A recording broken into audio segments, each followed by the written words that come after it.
Right, here's sheet 3 of section 2, and this is where things start getting serious. So we start off with the definition of tends to. So what's going on here? A is a function from the naturals to the reals, so you should think of A as a sequence, right? A is determined by its values on all inputs, so A is determined by the real number A of 0, the real number A of 1, the real number A of 2, the real number A of 3, and that's just a sequence of real numbers.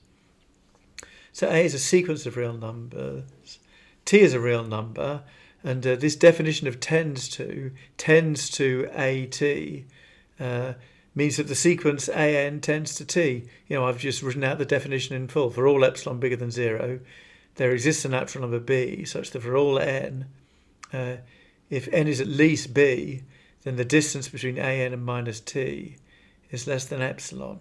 So that's the definition of tends to. And the questions down here have all these tends tos in.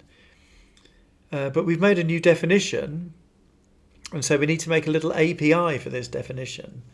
A couple of lemmas that we can will be helpful to us when we want to use it. And the one key thing I've defined here is tends to def.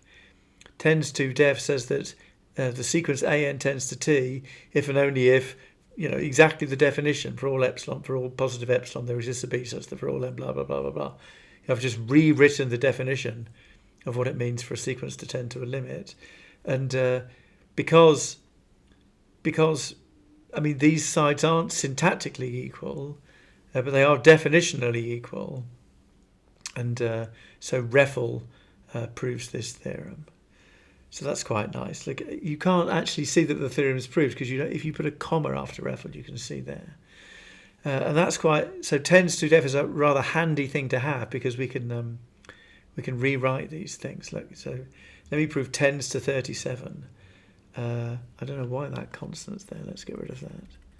Right. Remind me to delete that later on. Maybe I should say, but well, I'm actually not fiddling with the sheet 3 in the actual section. I've made a new directory called solutions, and I'm editing I copied all the question sheets to this new solutions directory, and I'm editing the sheets in there. I think that might be generally a good idea in general.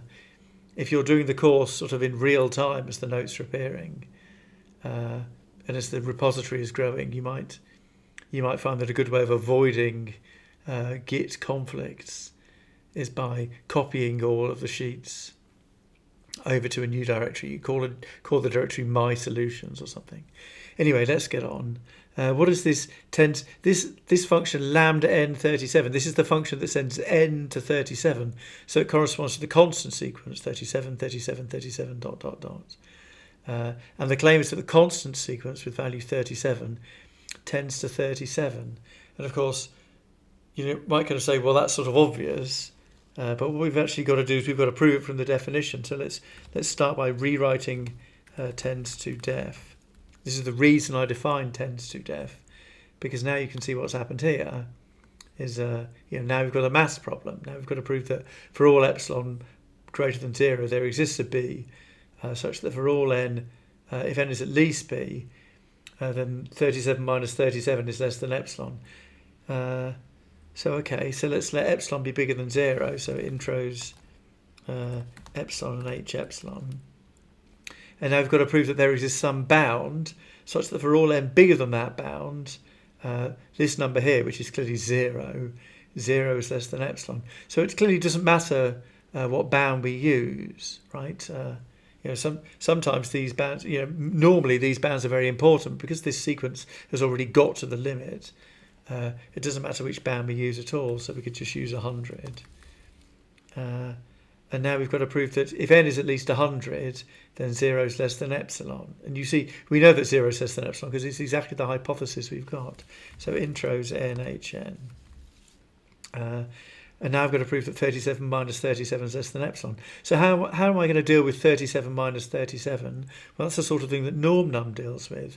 And in fact, normnum knows about absolute values as well. So let's try normnum. There it is. Oh, great. So norm number is actually simplified mod of 37 minus 37 to 0. So now our goal is exactly our hypothesis h epsilon. So we can do exact h epsilon. And that's solved that one. Right, let's press on. So here's a generalization of this. We've got to prove that the constant, if c is a real number, then the constant sequence, the function that sends every natural number to c, so that corresponds to the sequence c, c, c, c, c. A0 is c, A1 is c. That constant sequence, I claim that the limit of that sequence is c. So let's rewrite tends to def. There. And now we can see, so intros, epsilon and h epsilon.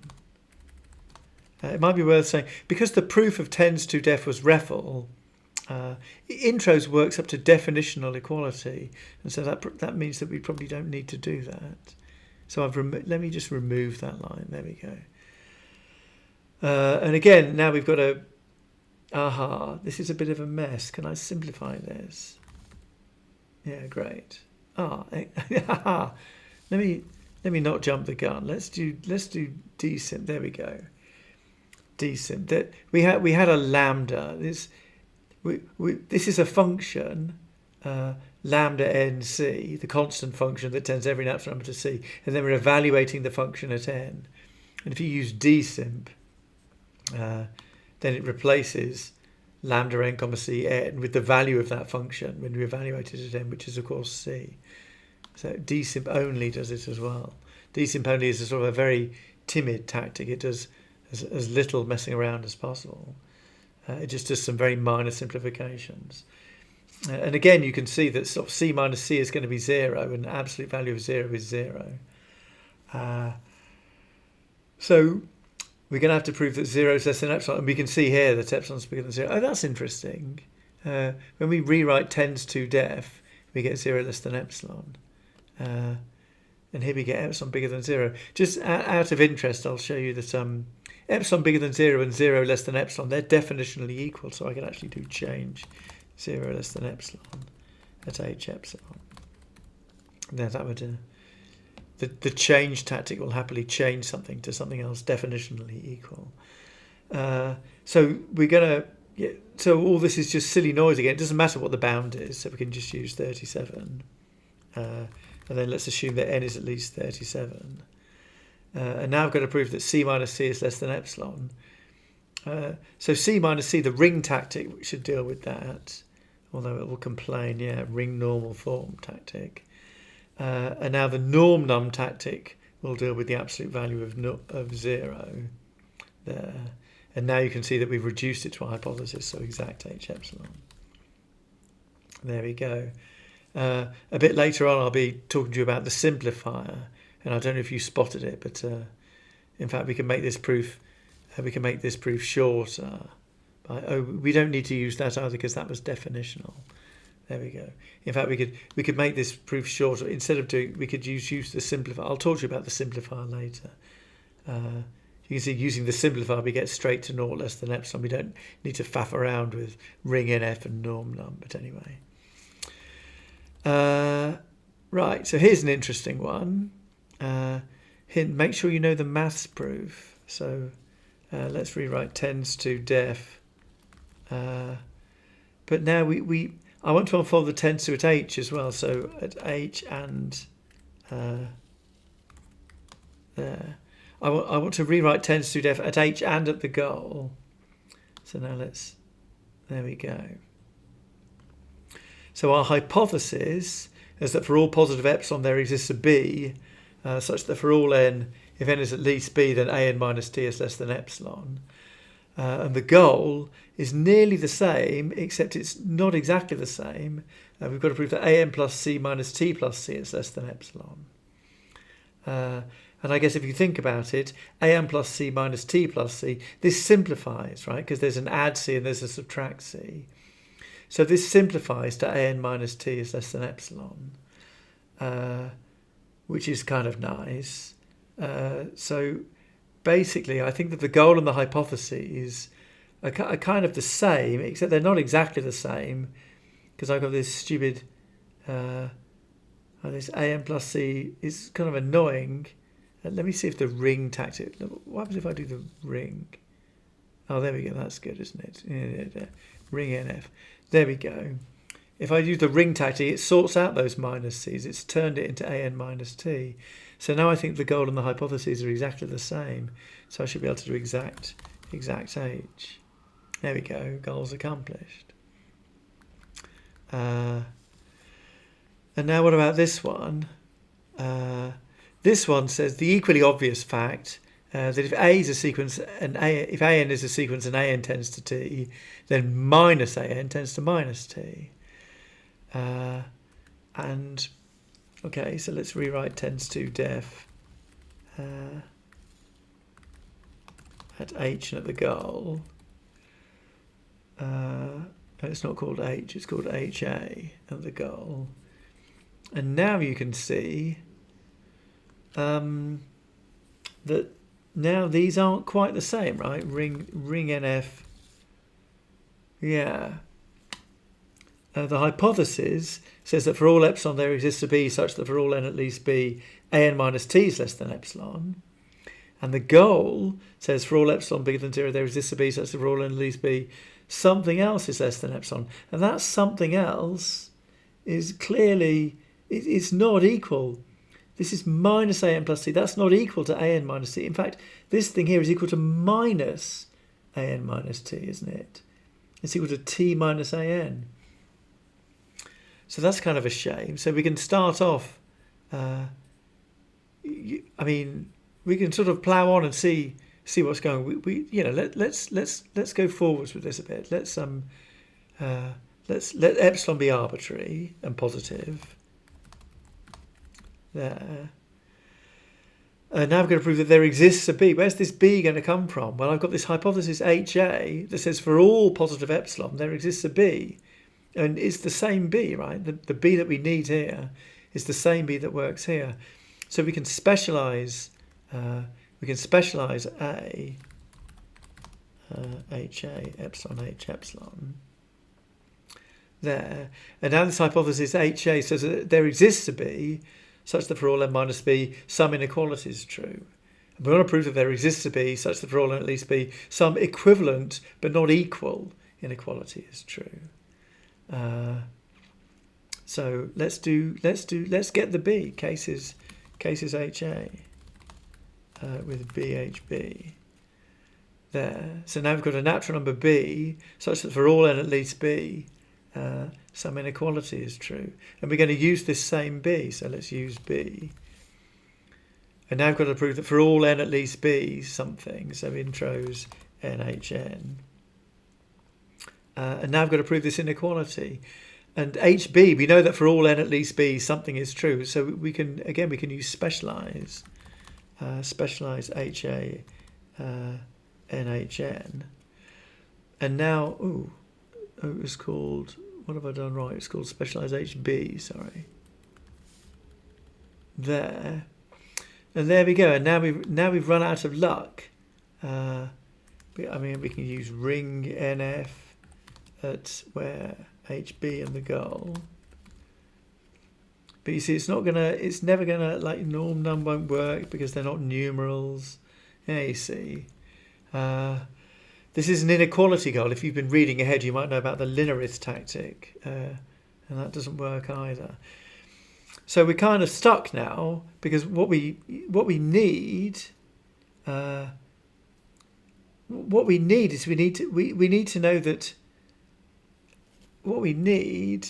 Look, have H for all x. We need to know that the norm of minus x equals the norm of x. Right, that's what we need to know for all x in the reals. We just need it for x in the reals. Lima's getting very excited because I hadn't told it what the type of x was. And we don't know how to prove that, right? To prove that, we're going to have to, how do you think we're going to prove it? Maybe we're going to have to look at the definition of absolute value or something like that. So let's sorry it. And now we've got hypothesis H. We should be able to use it, right? So we could now sort of rewrite We could try rewriting H, but that I don't think that will work. You see, yeah, rewriting H doesn't work. Rewriting H doesn't work because the goal isn't minus something. The goal is minus something, add something else. So we're going to have to rewrite it the other way. If we rewrite it the other way, now this is looking a bit better because this is now going to simplify, right? If I do ring normal form at where at HB and at the goal, there we go. And now HB is the same as the goal, you see, and so exact HB will do it. So that's nearly a complete proof, except that we cheated. You see, we have this, we've got this problem in that we didn't know how to prove that the absolute value of negative x was equal to the absolute value of x. And my instinct when I was learning Lean was to kind of think, great, well, let's have a look at the definition of absolute value and let's go ahead and prove by ourselves from first principles that the absolute value of negative x is equal to the absolute value of x. But that's absolutely what you should not be doing. The whole point of Lean's Maths Library is it's not just what we've seen so far with Lean's Maths Library. We've seen lots and lots of tactics. But Lean's Maths Library, as well as containing lots and lots of tactics, it also contains lots and lots and lots of theorems about all sorts of objects, for example, the absolute value function. And what I'm going to show you in the next video is how to start searching for these theorems, and in particular, how to fill in this sorry. But that's the end of this one.